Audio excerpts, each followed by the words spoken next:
but the big surprise is if you look into the research, and this is a Dun & Bradstreet research from 2019, 60% of those businesses were actually profitable on paper. Okay. And that's scary when you think about it, because you say they had a valid business, and somehow because of that, mix-ups, we call that revenue leakage. Revenue leakage represents 4.6% out of that bottom line. And if you have a margin of, let's say, 30%, that erodes the business, and this is the silent killer of these businesses.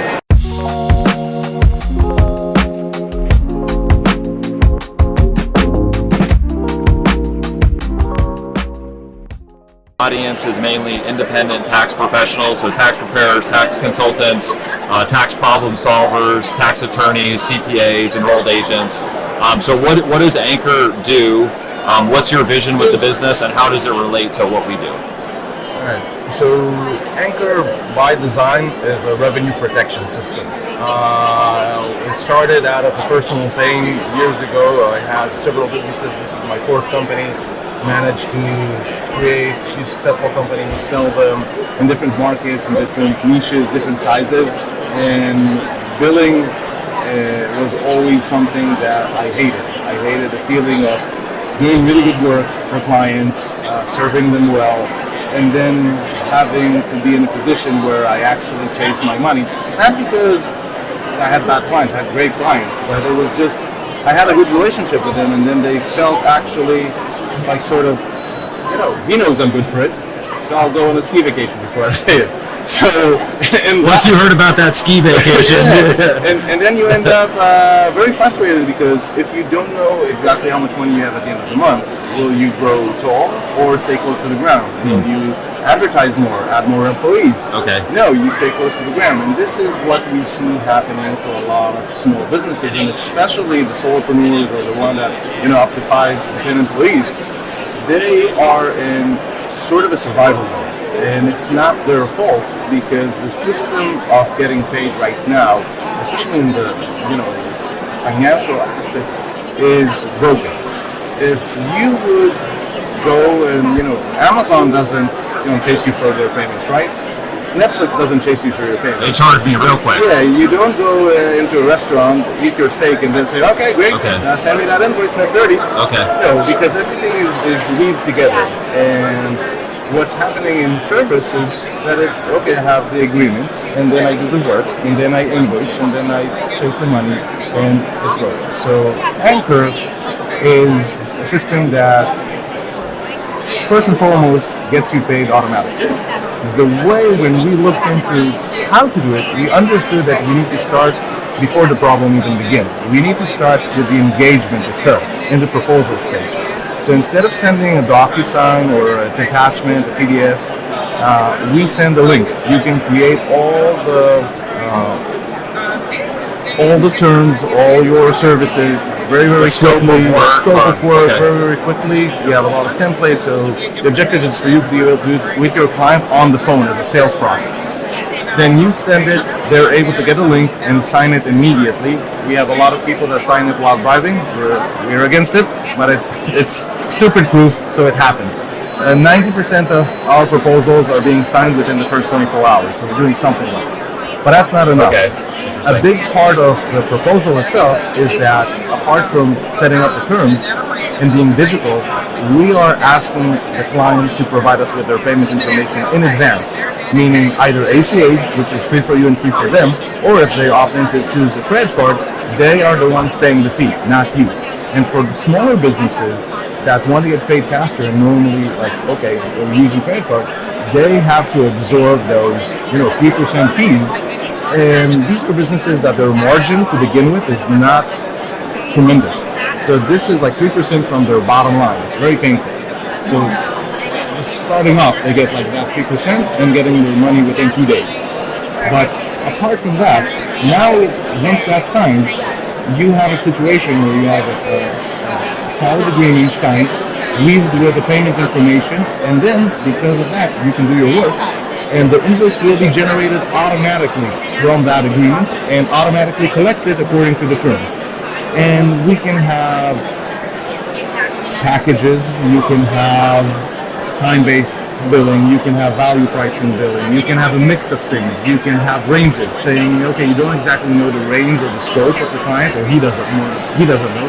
So you can say, okay, anything between $1,000 and $2,000 is going to be billed automatically. If it's above that, you can always change it and adapt it. But we created a default in which you being paid just happens.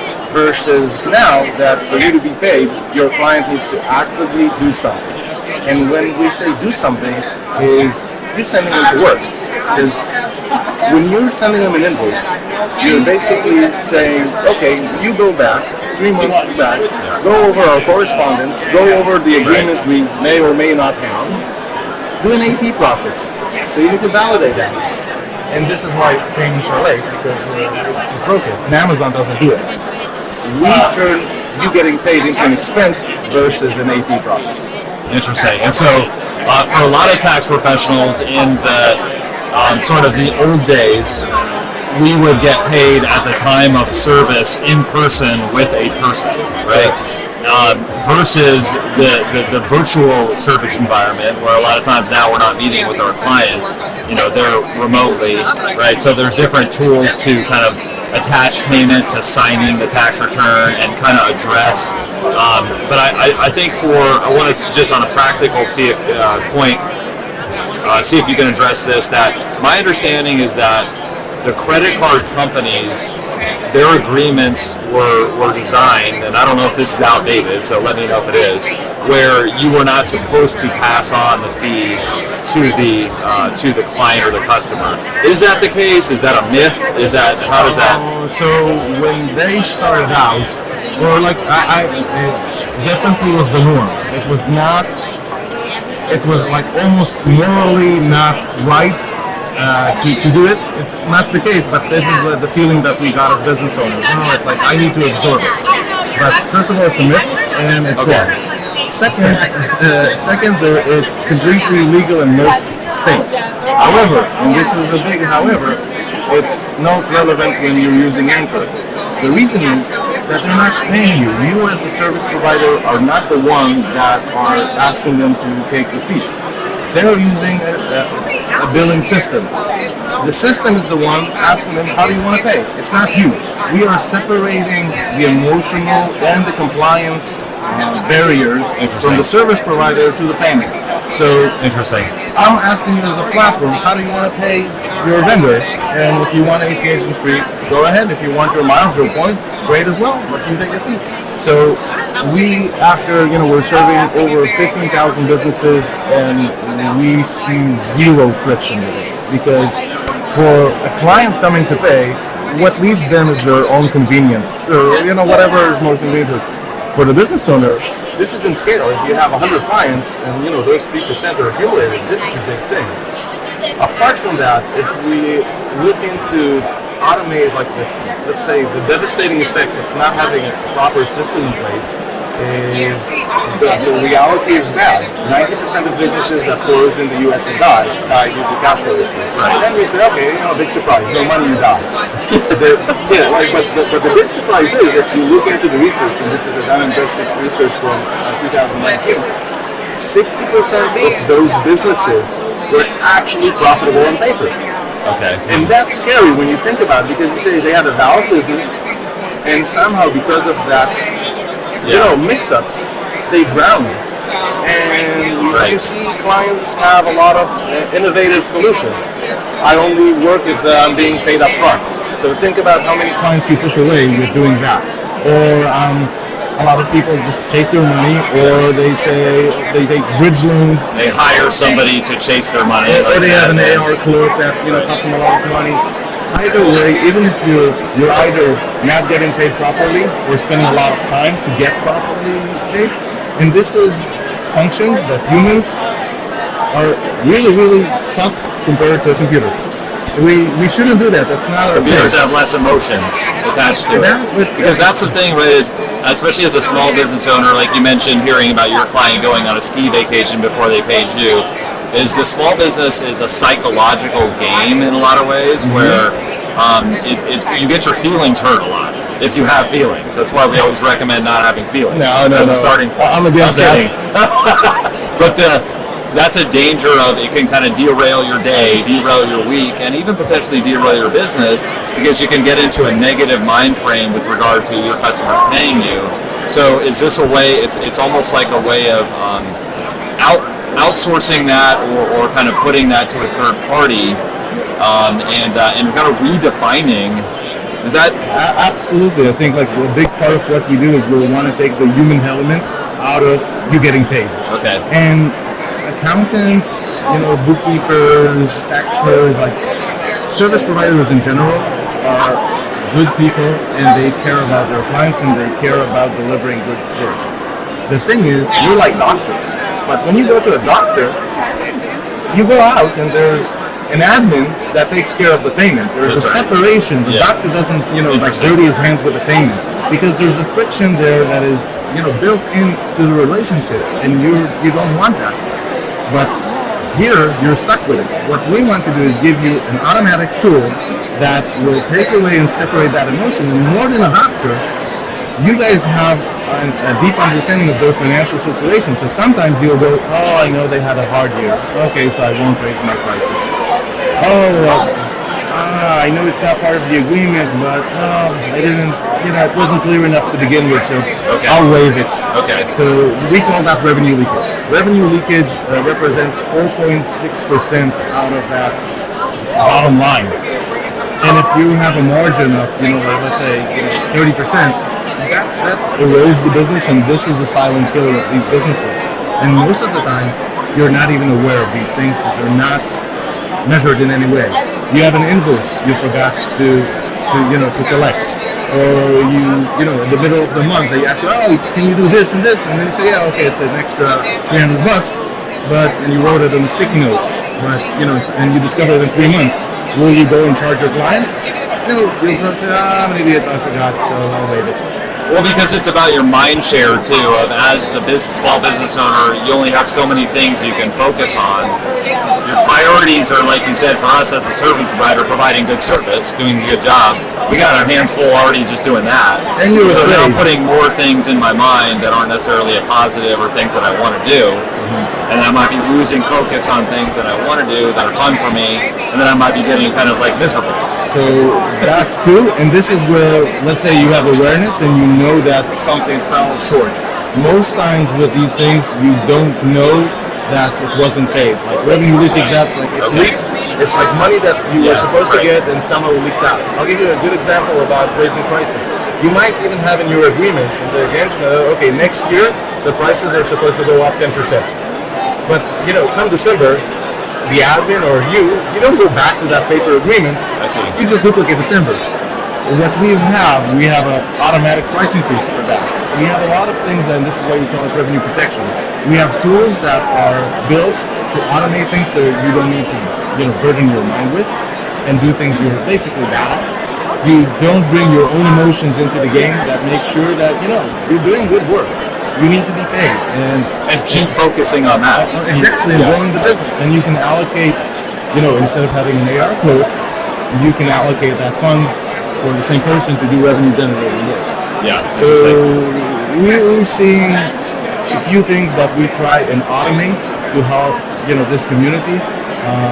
They're good with finance, but they're sadly the last to be paid, and they normally shy away from anything that feels salesy, because it feels salesy to them, and that's not who they are. And so we have a lot of things that we have packages and the way that we create it in a way that will optimize the yield from a proposal and still keep them comfortable. And maybe the fact that you're serving small businesses is something that for us this is the world we're coming from. Yeah. And we're very passionate about, and the way we structure our pricing revolves around making it accessible. So we don't have any subscription, there's no minimums, there's no boundaries or limitations. We get paid when they get paid. So let's say it's, they process a $1,000 invoice, we will deduct a flat $5 fee. So we get paid only when they have money in the bank, and it doesn't matter if it's a $1,000 invoice or a $100,000 invoice, it's still a flat $5 fee. and ACH gets in their bank in 2 days. We work very hard to be able to achieve it without raising prices. We almost like we're literally a bank on in terms of compliance to pull that off. And we can. We want them to succeed, and we see a very, very big impact on taking, basically freeing people from the pain of billing. Yeah, it's billing is something that we maybe don't think about a lot, and but we see the importance of it more and more with regard to just the amount of things that we notice. So, say for like our best members, they have so much demand for their actual service, and and their expertise and their work, that the billing is kind of, it does come between that and you being able to focus on that in a lot of cases, and it does cause a revenue loss. So I could definitely see some applicability of your solution. To wrap up the interview, Omry, I wonder if you could talk a little bit about because there's a reason you're here at a tax conference, right? Is that you must know that your solution is kind of pretty applicable to people like us, right? So there's a sort of a trend that is going on with subscription billing in our industry, which was very much not what we did originally. So it's as much change as we deal with in terms of tax laws and things like that. Sometimes it's hard to manage change on your own business operations. So subscription billing, putting the payment details on file ahead of time, so you don't have to say how would you like to pay or whatever. And so, but specifically with subscription billing, like monthly or quarterly or that kind of thing, how do you see that throughout the tax industry? Because there's a lot of people that they talk about that, but maybe they haven't implemented that. A lot of us are kind of skeptical about will my clients hate that? They don't want another subscription. That there's a little bit of subscription resistance. And how does your solution and all the work you guys do to do what you do? How do you think through that, especially if somebody's thinking about moving to subscription? So it's a great question, and and I think there's two ways to approach it, and I understand why people fear it.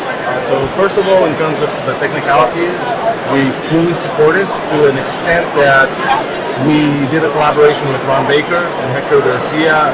Ron Baker had a book basically called Time's Up, Stop Billing According to Time, and really supporting that subscription model. I see. A lot of people are very fearful from that move, and it doesn't necessarily, the vision, and when it meets reality, there's a challenge, because if you take just a flat subscription, then that means you're ignoring reality. Reality is something that everything keeps changing. Reality is so hard to deal with sometimes. Yeah. But sometimes it can go in my favor. Another episode. We have a solution for that as well. But reality's hard.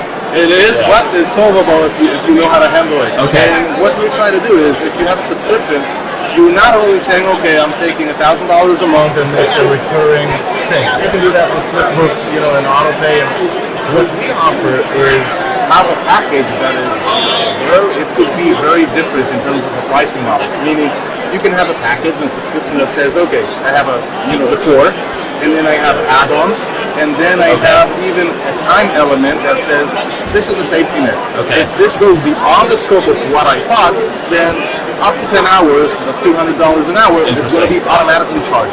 So we have a lot of things within the subscription model that prevents the automation from breaking.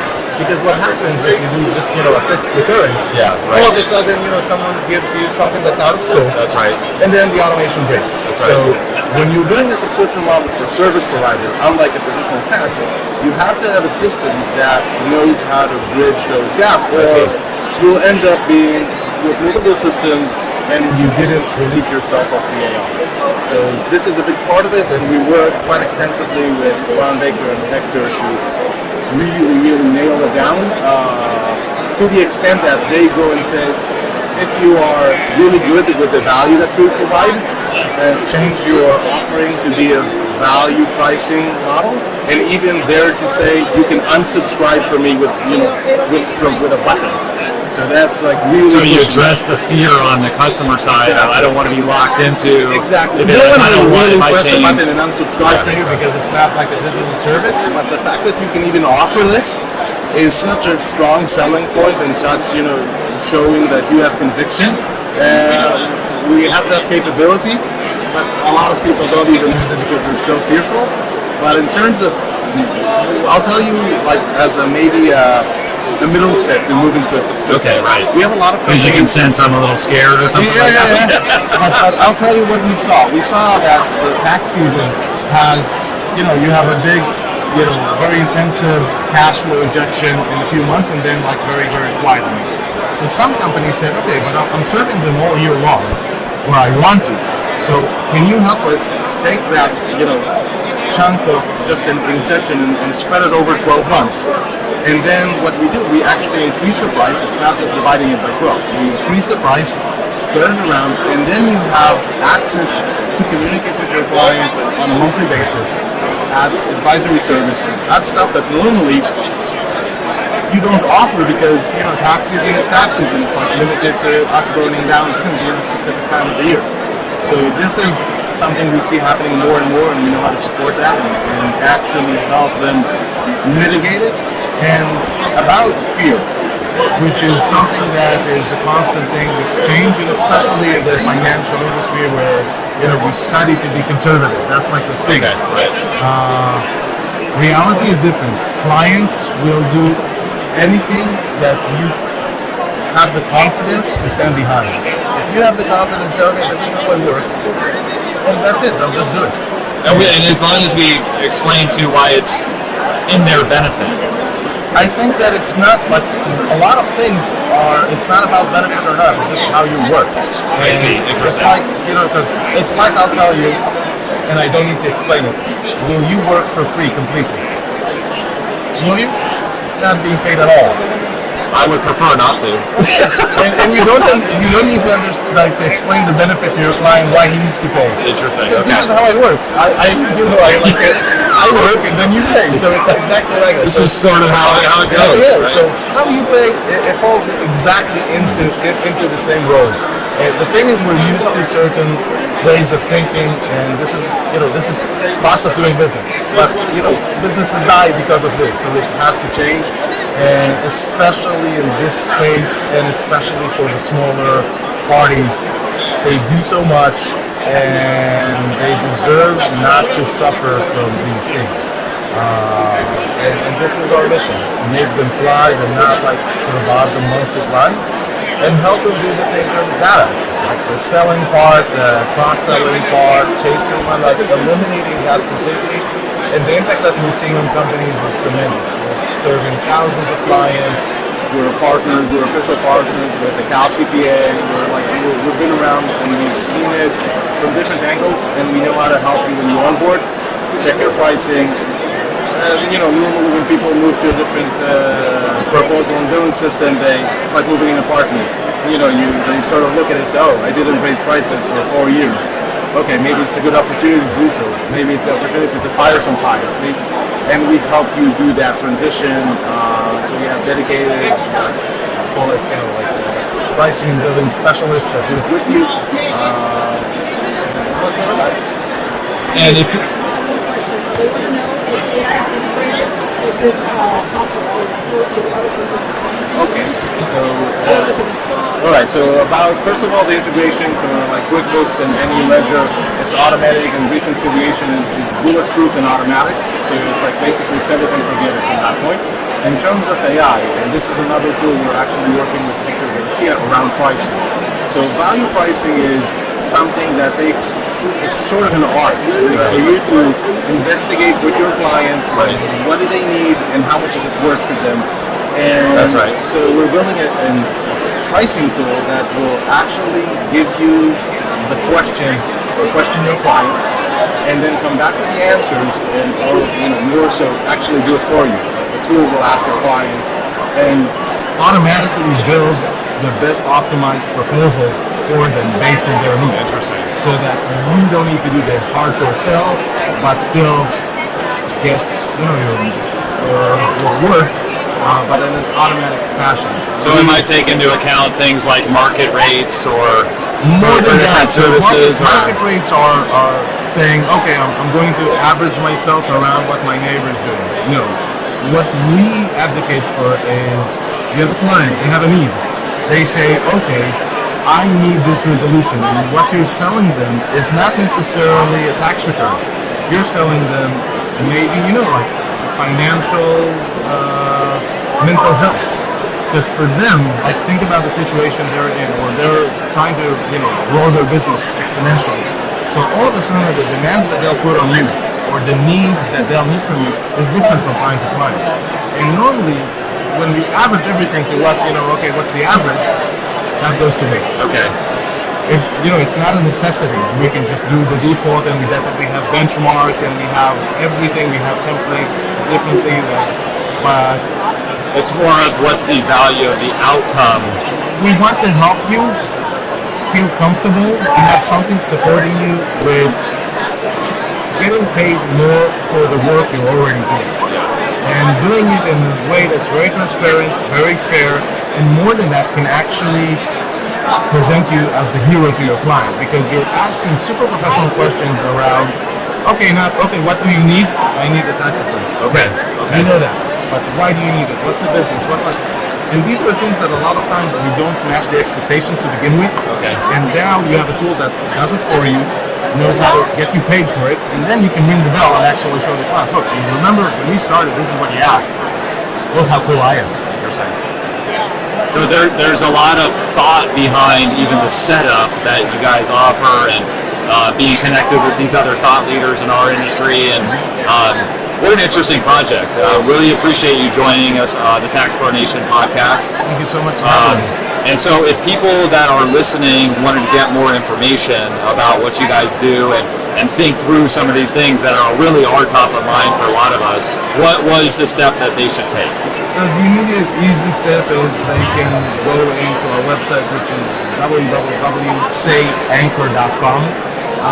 Say, S-A-Y? Yes. Sayankor.com, okay. And there's no subscription, so they can just register and actually play with it. They can book a demo and have someone actually look into their business and ask them the maybe hard questions about what they want to do and what type of business they want to grow into, and then we can actually do it with them. So migration, if you have, it doesn't matter how many clients you can have thousands of clients as well.